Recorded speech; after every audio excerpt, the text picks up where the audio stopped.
Chapter 6. Marilla makes up her mind. Get there they did, however, in due season. Mrs. Spencer lived in a big yellow house at White Sands Cove, and she came to the door with surprise and welcome mingled on her benevolent face. "Dear, dear," she exclaimed, "you're the last folks I was looking for today, but I'm real glad to see you. You'll put your horse in? And how are you, Anne?" "I am as well as can be expected, thank you," said Anne smilelessly. A blight seemed to have descended on her. "I suppose we'll stay a little while to rest the mare," said Marilla, "but I promised Matthew I'd be home early.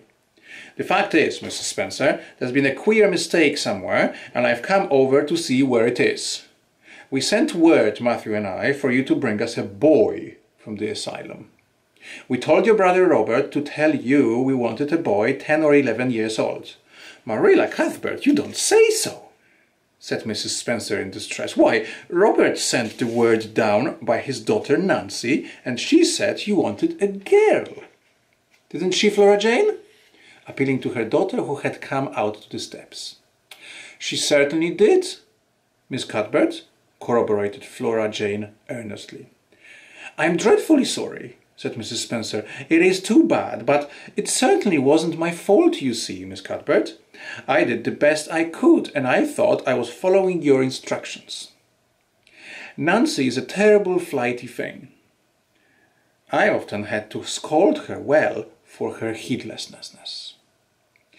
"It was our own fault," said Marilla resignedly. "We should have come to you ourselves and not left an important message to be passed along by word of mouth in that fashion. Anyhow, the mistake has been made, and the only thing to do now is to set it right. Can we send the child back to the asylum? I suppose they'll take her back, won't they?" "I suppose so," said Mrs. Spencer thoughtfully, "but I don't think it will be necessary to send her back." "Mrs. Peter Blewett was up here yesterday, and she was saying to me how much she'd wished she'd sent by me for a little girl to help her. Mrs. Peter has a large family, you know, and she finds it hard to get help. Anne will be the very girl for her. I call it positively providential." Marilla did not look as if she thought Providence had much to do with the matter. Here was an unexpectedly good chance to get this unwelcome orphan off her hands, and she did not even feel grateful for it. She knew Mrs. Peter Blewett only by sight as a small, shrewish-faced woman without an ounce of superfluous flesh on her bones. But she had heard of her. A terrible worker and driver Mrs. Peter was said to be, and discharged servant girls told fearsome tales of her temper and stinginess, and her family of pert, quarrelsome children. Marilla felt a qualm of conscience at the thought of handing Anne over to her tender mercies. "Well, I'll go in and we'll talk the matter over," she said. "And if there isn't Mrs. Peter coming up the lane just this blessed minute," exclaimed Mrs. Spencer, bustling her guests through the hall into the parlour, where a deadly chill struck on them, as if the air had been strained so long through dark green, closely drawn blinds, that it had lost every particle of warmth it had ever possessed. "That is real lucky, for we can settle the matter straight away. Take the armchair, Miss Cuthbert. Anne, you sit here on the ottoman and don't wriggle. Let me take your hats. Flora Jane, go out and put the kettle on. Good afternoon, Mrs. Blewett. We were just saying how fortunate it was you happened along. Let me introduce you two ladies, Mrs. Blewett, Miss Cuthbert. Please excuse me for just a moment. I forgot to tell Flora Jane to take the buns out of the oven." Mrs. Spencer whisked away after pulling up the blinds. Anne, sitting mutely on the ottoman, with her hands clasped tightly in her lap, stared at Mrs. Blewett as one fascinated. Was she to be given into the keeping of this sharp-faced, sharp-eyed woman? She felt a lump coming up in her throat, and her eyes smarted painfully. She was beginning to be afraid she couldn't keep the tears back when Mrs. Spencer returned, flushed and beaming, quite capable of taking any and every difficulty physical, mental or spiritual, into consideration and settling it out of hand.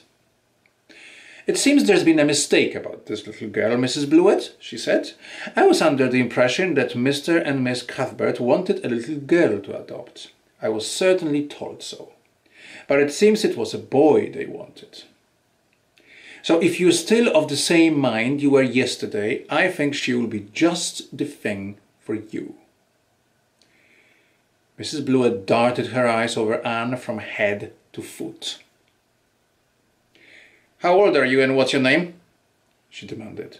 "Anne Shirley," faltered the shrinking child, not daring to make any stipulations regarding the spelling thereof. "And I'm 11 years old." "Hm! You don't look as if there was much to you, but you're wiry." "I don't know, but the wiry ones are the best after all. Well, if I take you, you have to be a good girl, you know, good and smart and respectful. I'll expect you to earn your keep, and no mistake about that. Yes, I suppose I might as well take her off your hands, Miss Cuthbert. The baby's awful fractious, and I'm clean worn out attending to him. If you like, I can take her right home now." Marilla looked at Anne and softened at the sight of the child's pale face with its look of mute misery, the misery of a helpless little creature who finds itself once more caught in the trap from which it had escaped. Marilla felt an uncomfortable conviction that if she denied the appeal of that look, it would haunt her to her dying day. Moreover, she did not fancy Mrs. Blewett to hand a sensitive, high-strung child over to such a woman. No, she could not take the responsibility of doing that. "Well, I don't know," she said slowly.